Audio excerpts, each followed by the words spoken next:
Ke informasi berikutnya, pemirsa, untuk pertama kalinya Imelda Wongso, ibunda Jessica Wongso, tersangka kasus pembunuhan WN Mirna, Jumat sore diperiksa penyidik Polda Metro Jaya.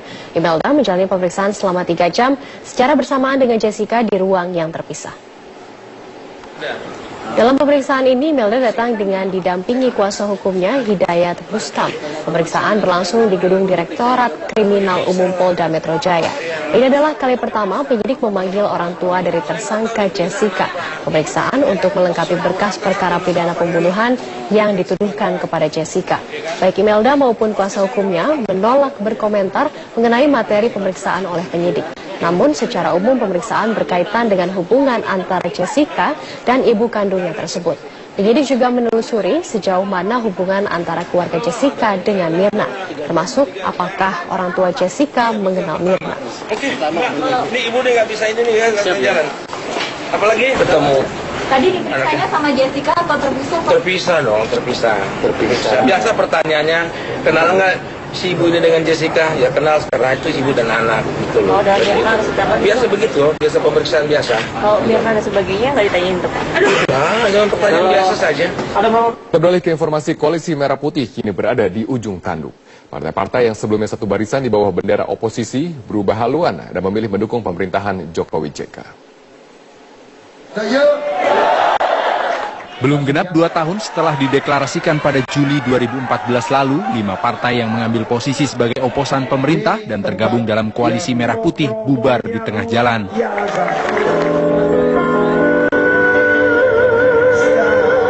Di bawah komando Ketua Umum Golkar Abu Rizal Bakri sebagai Ketua Presidium KMP, Gerindra, Partai Amanat Nasional, Partai Persatuan Pembangunan, dan Partai Keadilan Sejahtera saat itu menyatakan tekad bulat untuk memerankan fungsi kontrol dan menjadi penyeimbang pemerintah dengan berada di kubu oposisi. Namun seiring dengan dinamika politik yang berjalan, praktis kini hanya tinggal Gerindra dan PKS yang tersisa di Koalisi Merah Putih.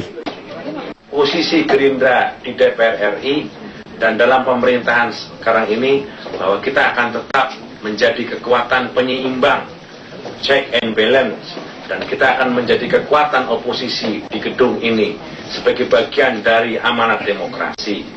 Pilihan itu harus kita pilih karena dalam keyakinan Partai Gerindra, sebaik apapun pemerintahan, sekuat apapun pemerintahan, tetap perlu ada penyeimbang, tetap ada kontrol, dan tetap harus ada yang mengingatkan. Bahwa kami berada di luar kabinet, bahwa kami akan ada di DPR, bersama dengan KMP, bersama dengan Gerindra, sekalipun ada yang sekarang mengatakan KMP sudah bubar.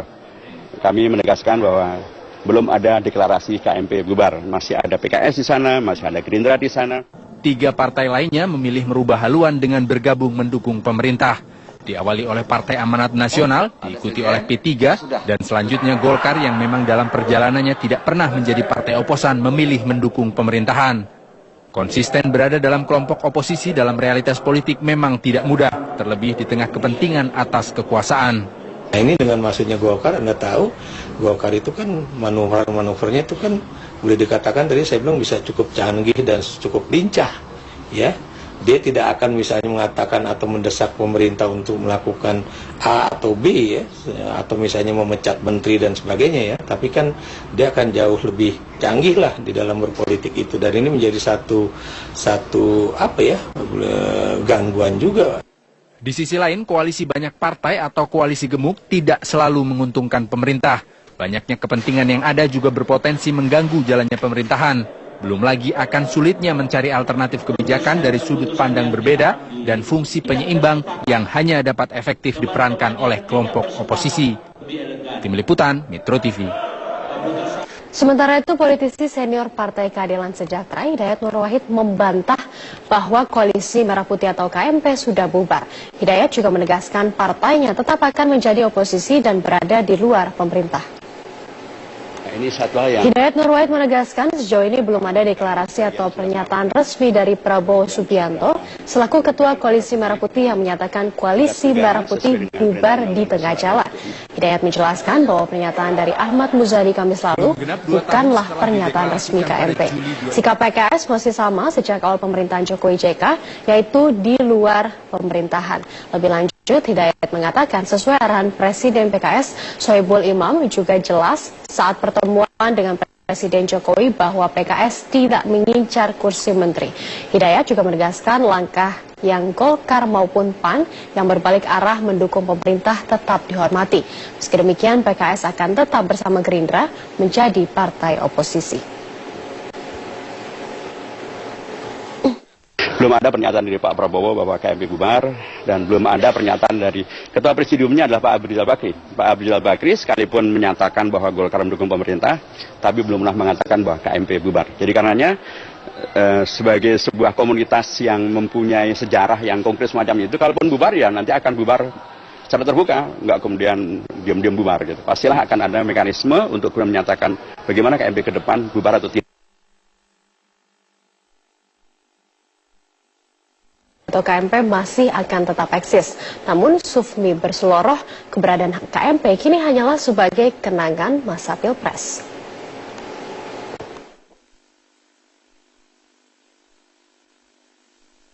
Sekarang KMP itu adalah kenangan masa Pilpres.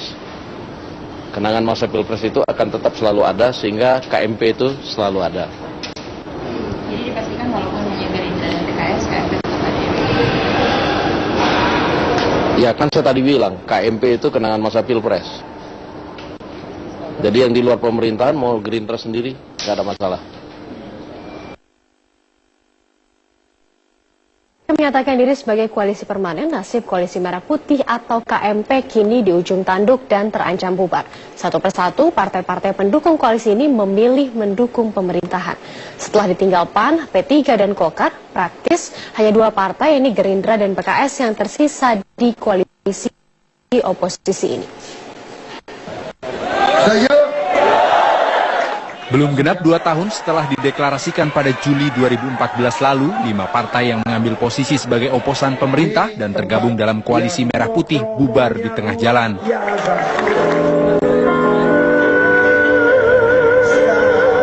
Di bawah komando Ketua Umum Golkar Abu Rizal Bakri sebagai Ketua Presidium KMP, Gerindra, Partai Amanat Nasional, Partai Persatuan Pembangunan, dan Partai Keadilan Sejahtera saat itu menyatakan tekad bulat untuk memerankan fungsi kontrol dan menjadi penyeimbang pemerintah dengan berada di kubu oposisi.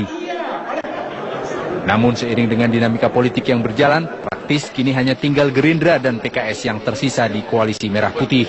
3 partai lainnya memilih merubah haluan dengan bergabung mendukung pemerintah. Diawali oleh Partai Amanat Nasional, diikuti oleh P3, dan selanjutnya Golkar yang memang dalam perjalanannya tidak pernah menjadi partai oposan memilih mendukung pemerintahan. Konsisten berada dalam kelompok oposisi dalam realitas politik memang tidak mudah, terlebih di tengah kepentingan atas kekuasaan. Nah ini dengan maksudnya Golkar, Anda tahu, Golkar itu kan manuver-manuvernya itu kan boleh dikatakan tadi saya bilang bisa cukup canggih dan cukup lincah, ya. Dia tidak akan misalnya mengatakan atau mendesak pemerintah untuk melakukan A atau B ya, atau misalnya memecat menteri dan sebagainya ya, tapi kan dia akan jauh lebih canggih lah di dalam berpolitik itu, dan ini menjadi satu apa ya, gangguan juga. Di sisi lain, koalisi banyak partai atau koalisi gemuk tidak selalu menguntungkan pemerintah. Banyaknya kepentingan yang ada juga berpotensi mengganggu jalannya pemerintahan. Belum lagi akan sulitnya mencari alternatif kebijakan dari sudut pandang berbeda dan fungsi penyeimbang yang hanya dapat efektif diperankan oleh kelompok oposisi. Tim Liputan, Metro TV. Pemerintah hingga kini masih menunggu draft usulan revisi Undang-Undang KPK yang telah masuk dalam program legislasi nasional DPR 2016. Kendati demikian, pemerintah memberi sinyal siap membahas revisi Undang-Undang KPK bersama DPR. Di sela-sela rapat kerja dengan Komisi 3 DPR, Menkumham Yasona Lawli membenarkan bahwa semangat revisi Undang-Undang KPK tetap dalam rangka penguatan KPK, bukan melemahkan KPK. Terhadap 4 poin yang akan diusulkan DPR, Yasona menilai ada poin yang cukup baik. Misalnya, tentang kemungkinan KPK menerbitkan surat perintah penghentian penyidikan atau SP3. Hal ini bisa berlaku bagi tahanan KPK yang telah meninggal dunia. Begitu halnya dengan usulan pembentukan Dewan Pengawas KPK. Menurut Yasona tetap diperlukan. Namun Yasona tidak merinci alasan kenapa Dewan Pengawas menjadi penting.